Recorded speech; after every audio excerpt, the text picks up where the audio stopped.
Mēs esam Jagd un Hund izstādē Dortmundē un atnācām uz Beretes kopējo stendu, kur ir arī Steiners un ir Aimpoints, un es parunāšu ar Aimpoint pārstāvi. So, what's new?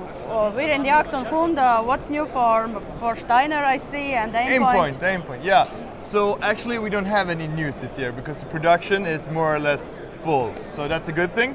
But we still have news from last year. They're still very hot. So starting off with Acro C2, which is a small sight that was originally designed for the use of pistols. Okay. So if you compare it to the Micro H2, as you know very well, instead of having the adjustments for the intensity on the side, we'd rather have small digital buttons, and also the battery is flush. So whether you have it holstered on the right-hand side or the left-hand side, whatever way you want to do it, it's like slim. So that was originally designed for a handgun. But I also want to mention that it can be used on any rifle. In this case, it's the new blaster mount, the super low. It is also available to be used like as a piggyback. So this is kind of a new thing where you have your scope with whatever magnification you have, and you can use the sight as a secondary sight. Oh, this is interesting, actually. Yeah. So I was hunting in Latvia like 5-6 weeks ago, and Latvia and the south of Sweden, where I'm from, it's kind of the same. You have the thick forest and the openings.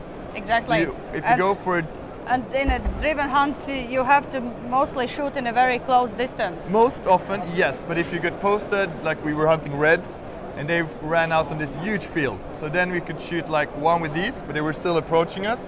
So maybe you should shoot the calf with the scope on like 100 meters, then like at 30 meters. You can swap over, something like this. You keep your focus at the target, and you have the red dot if you just look downrange. So it's actually pretty cool. So both actually the sight and the ring is from Aimpoint. And there's a variety of different mounts you can use. Yeah, but the idea you kind of set it on the top or on the side and you screw it on, yeah. or you can move it around. Then it's not.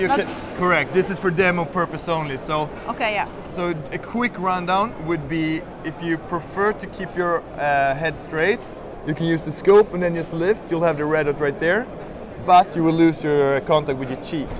So personally, I use it at 3 o'clock, so I keep my face just in the same angle, and I tilt the rifle back and forth. So the red dot will just appear in front of you. Or if you have, you know, the more tactical scope, like 5 to 25 or whatever, with the bigger turrets, you're going 45 degrees. So you're in between those. But this is a hunting line sight, so these are not that big. Oh yeah, definitely. But that's quite convenient. Though I have to say I'm always very skeptical about these constructions, but as you are showing, it might work actually. It's useful for sure, and you let me know if you want to try it out. I'll send one over. Yeah, that would be great actually. And then, so that was the Acro. Then we have another ad, which is not that much on the hunting side. It's rather sport shooting and also police and military. But this is, so back in the days, or we still have a site called PRO, like a patrol rifle optic. This is called Duty, RDS, so Duty Red Dot Sight. Okay. So it's entry-level, high-end sight from Aimpoint. So still it's a red dot, but it's kind of a mixture in between the H2 and the Acro. So once again, it's very flush in the design.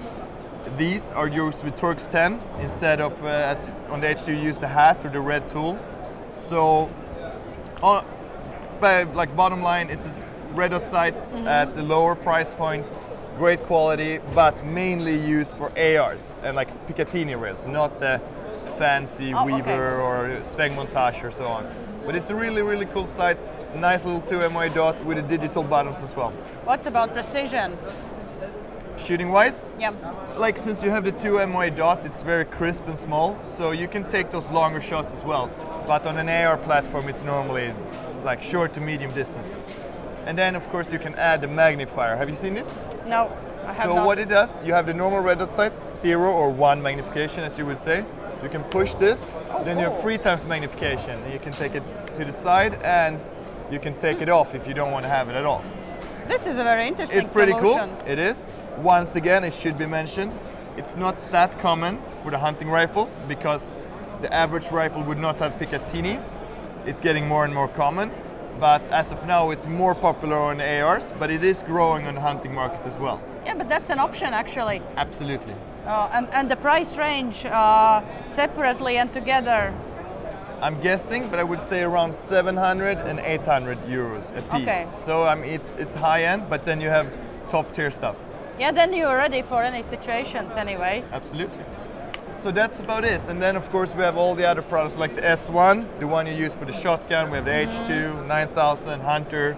So if you're looking for red dots, Aimpoint is the place to go, I would say. So how's your fair in general? It's good. It's my first time and it's crowded. Here's so much people. They're expecting like 60,000-70,000. Okay. So we were over in Vegas the other week for a SHOT Show. It's also a very big show, but it's B2B, so it's different. You don't really get the same questions. Okay. But it's great to be here. Yes, thank you for all the information. And mēs tagad dosimies tālāk, bet te ir interesantas lietas, ko var paskatīties. Ja meklējat dažādas versijas, kuras var pielāgot dažādās situācijās, Aimpoints tās piedāvā.